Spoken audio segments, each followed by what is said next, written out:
38장과 39장에서 하나님은 욥에게 직접 이러한 말씀으로 말씀하셨습니다.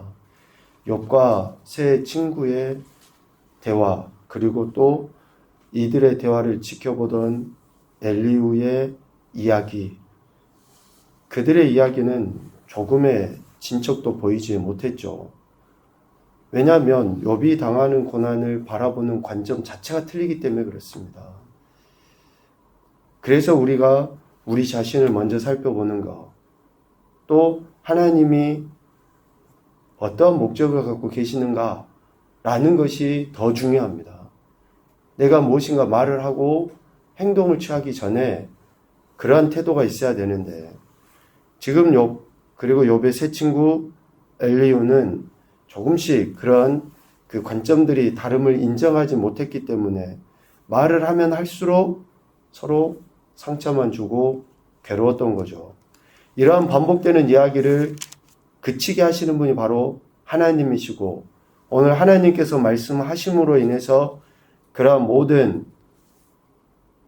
그 불편함들이 이제 끝나게 되는 거죠. 38장 1절에 그때 여호와께서 폭풍우 가운데서 욥에게 말씀하여 이르시되, 직접 하나님이 말씀하십니다. 하나님은 주권적 역사하심으로 인해서 친히 말씀하실 필요가 없어요. 그냥 하나님의 뜻하신 바대로 그 일을 이루어 가십니다. 원하시는 대로 일하시고 모든 일들을 지금까지 그렇게 행하시거든요. 그런데 굳이 지금 욥에게 말씀하시는 거예요. 이렇게 욥에게 말씀하셨다라고 하는 그 특정한 문구를 써 놓은 것이 욥에 대한 사랑 때문이고 욥을 긍휼히 여기시기 때문에 그렇습니다. 굳이 하나님의 말씀하시지 아니하고도 얼마든지 일을 행해 나가실 수 있으나 욥에 대한 사랑과 긍휼하심, 그러니까 욥이 1장 1절에 하나님의 어떤 평가를 받습니까? 온전하고 정직하여 경외하고 악에서 떠난 인물이라는 평가를 하나님이 하신 거예요. 그러한 사람에 대한 존중. 그러니까 욥이 그런 평가를 들을 만한 인물이잖아요. 그러한 인물이라는 것을 하나님이 존중해 주시는 거예요. 직접 말씀하시는 것으로 인해서. 그리고 또 한 가지는 욥이 고난 중에 하나님께 부르짖었잖아요. 하나님께 자신의 신세를 토로하고 하나님께 부르짖었습니다. 특별히 31장 35절에 보면 전능자가 내게 대답하시기를 내가 바랍니다 라고 그렇게 이야기하거든요. 하나님께서 직접 자신에게 이야기해 주시기를 부르짖고 기대했던 거예요. 아무리 새 친구들의 이야기를 들어도 자신의 마음만 더 무겁고 풀리지 않죠. 그러니까 그 답답한 심정에 전능자이신 하나님께서 내게 직접 말씀해 주시면 좋겠다라고 부르짖고 호소했던 거죠. 그에 대한 응답으로 하나님이 오늘 욥에게 말씀하신 것입니다.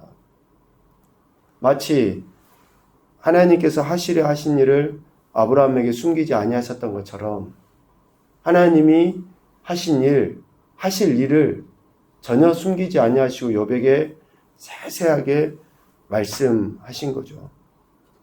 오늘 우리가 읽은 내용들을 쭉 보면 어떻습니까?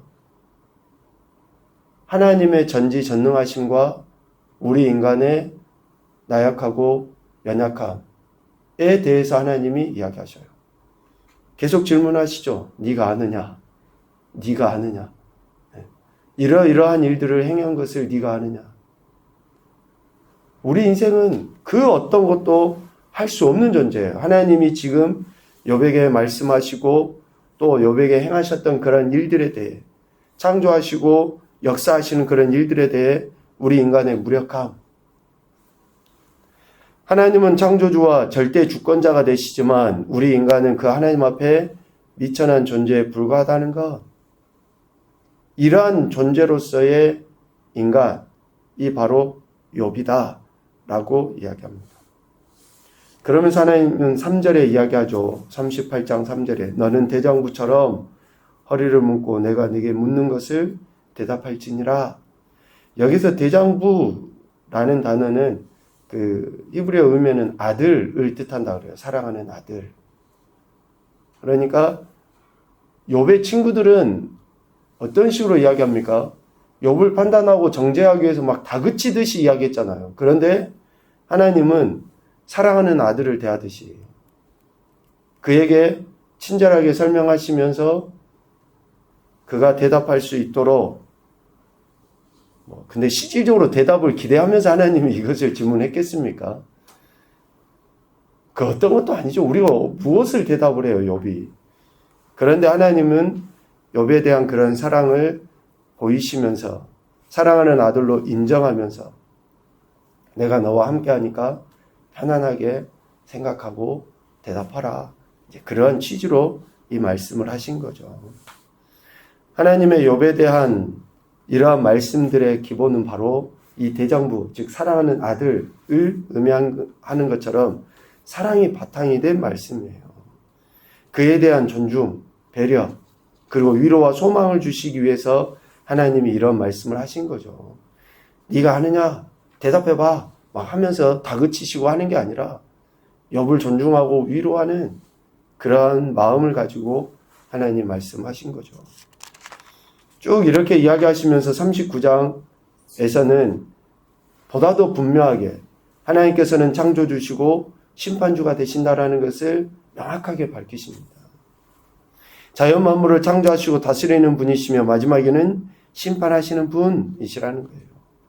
욥을 비롯한 모든 인생에게 나타내 보이신 그러한 것으로서 하나님은 두려움의 대상이 되기도 하고 또 사랑과 공경, 경외의 대상이 되기도 한다는 것을 가르치시는 거죠. 하나님을 사랑하고 하나님을 따르는 자들은 하나님을 경외하겠죠. 그러나 창조주시고 심판주이신 하나님을 외면하는 자들은 두려움의 대상이 되겠죠, 하나님이.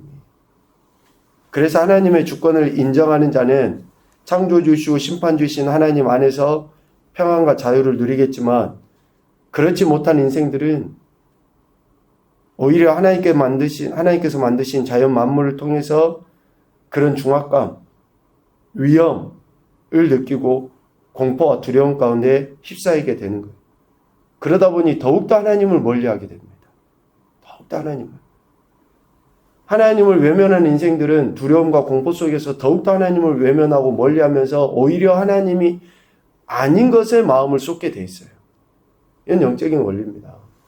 우리가 하나님께 집중하지 않잖아요. 그러면 더더욱더 악하게 옳지 않은 것에 빠져들게 돼 있습니다.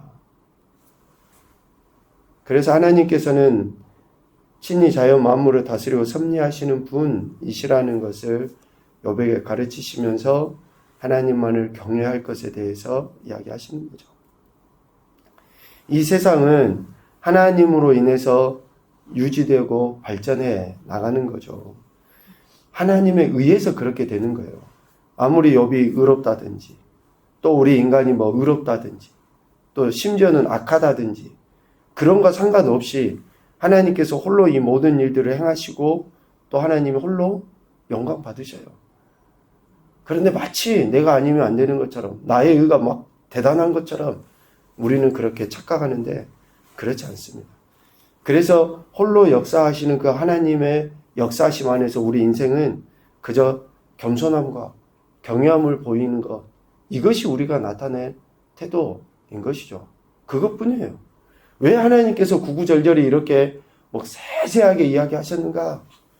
그것은 사랑하는 아들에게, 즉 욥에게 그가 하나님을 이전처럼 여전히 신실하게 경외하며 하나님의 영광 가운데 나가도록 하시기 위한 하나님의 배려고 존중이다 라는 것으로 볼 수 있겠습니다.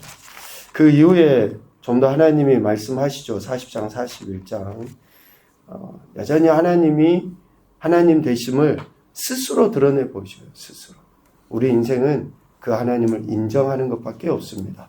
첫째 교훈입니다. 하나님은 우리를 사랑하는 아들로 여기신다. 여러분 믿으십시오. 지금 내가 상황이 어떻고 환경이 어떻고 관계없어요. 여전히 하나님은 우리를 사랑하는 아들로 여기시기 때문에 그렇습니다.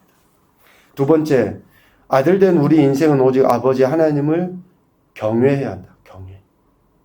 창조주이시고 심판주이시고 주권자이신 하나님 아버지를 경외하는 것이 우리가 보여야 될 태도예요. 세 번째, 우리의 의와 악이 하나님의 경륜에 그 어떠한 영향도 미치지 못하기에 겸손해야 한다.